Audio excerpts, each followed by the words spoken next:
Doesn't seem like it was just 20 years ago. I just could not believe what I saw. People leaving the city covered in soot and dust, injured.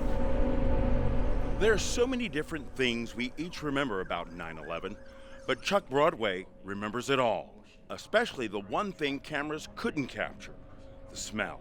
It's indescribable. It truly is a distinct smell. Unless you smell it, you can't really describe it, but it's horrific. For weeks, especially when it started to rain, just the smell of human remains there.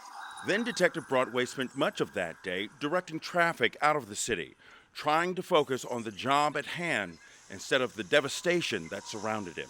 I remember a person coming to me on a motorcycle, turns his motorcycle off, holds up a picture of a lady, says, officer, have you seen my wife? Just felt helpless at the time, said, sorry, sir, just haven't seen your wife. But he says it was the days and weeks after 9/11 that became the hardest part to deal with. It was just something, things that no one should ever have to see or vision. Was involved in a bucket brigade. We just collected human remains, metal just twisted and bent. Chuck Broadway's days with the NYPD were already numbered before the terrorist attack.